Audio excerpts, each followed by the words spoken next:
Resident Evil 3 Remake released on April 3rd, 2020. The game has mixed reviews from fans to this day, almost 5 years later. Today we talk about why RE3 2020 is a good game, but a bad remake. Welcome to Survival Horror Gaming. The term remake gets thrown around a lot, and is oftentimes confused with remaster and reimagining. A remake remakes the game from the ground up and keeps the core story intact while modernizing the gameplay. A remaster ports the original game and upscales it, generally putting it in HD and 16:9 ratio and improving the game's backgrounds and objects. A reimagining will remake the game in a way that is not as close to the original source material. Resident Evil 3 is more of a reimagining since it cuts some key areas from the story and keeps most of the game intact.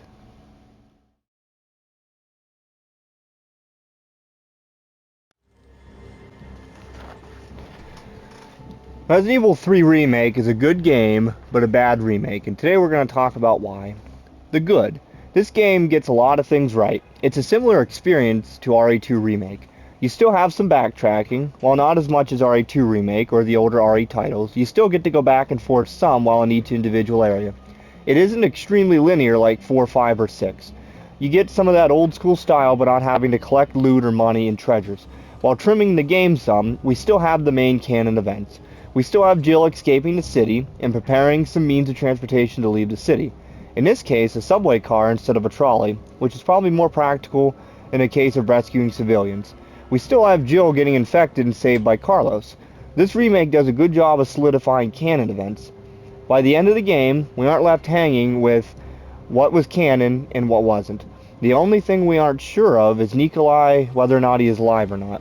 The city falling apart with zombies during the gameplay is a cool touch. We still have the railgun sequence and the recharge. The graphics in the RE engine are amazing. The hospital is a great section. Some backtracking and the introduction of RE engine hunters, and they don't disappoint. They look amazing and are hard to kill. It's also cool that you can go back as Jill and collect some items in the hospital. We have Nikolai expanded as more of a prominent villain. We see him collecting combat data and definitely being an actual villain towards Jill. His motives are more clear in this game. It's clear he is almost controlling the Nemesis and sets up the final 2 boss fights for data collection. This game is also good length.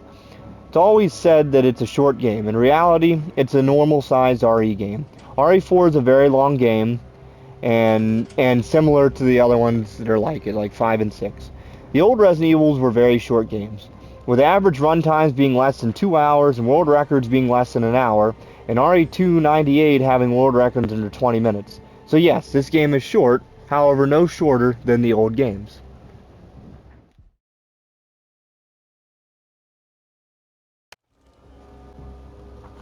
Alright, so now on to the bad. While this game is pretty good, it fails to make the mark of a good or great remake. Like RE2 Remake and RE4 Remake, puzzles are one of the biggest issues with this game. There are really only like 2 puzzles, and they are pretty easy. A good Resident Evil game has ample backtracking and puzzles.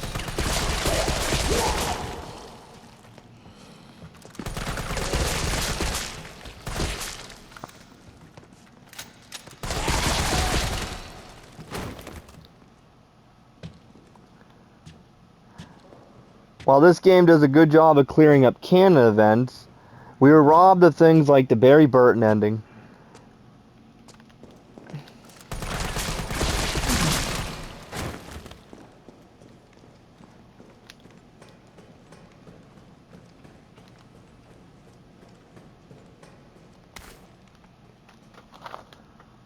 We also don't have the clock tower, park, and dead factory as explorable areas.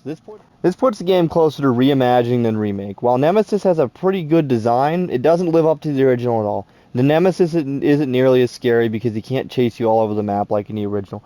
Delivery of stars is big, and it's not on the same level as the original. His forms really don't stand out that much. The dog form of Nemesis wasn't really liked that much by fans at the clock tower. The Jill line, if you want stars, I'll give you stars, wasn't used at the end, so it didn't have the impact it should have. The live selection is missing. While it helps with solidifying canon story events, it hurts replayability. The live selection changed the ending in the original. It made it more fun.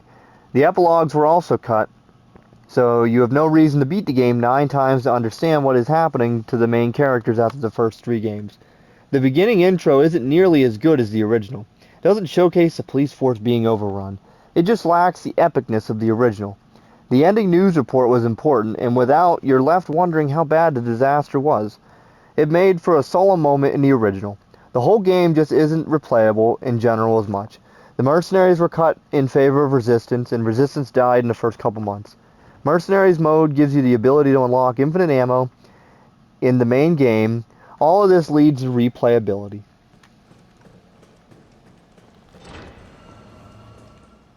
So to summarize, this is still a good game, but it's lacking in some different areas. It's a good game, but there are too many things that are cut out for it to be a good remake. The things that make RE2 and RE4 Remake great remakes is something that is missing from RE3 Remake. RE2 and RE4 Remake stay a lot closer to the source material and limit cuts. They also featured better alternate costumes and a classic soundtrack. When you cut so many important elements from a game, it tends not to be able to live up to its original. So, thanks for watching, and make sure to like and subscribe. Follow me on Twitch, Survival Horror Gaming 96. Thank you.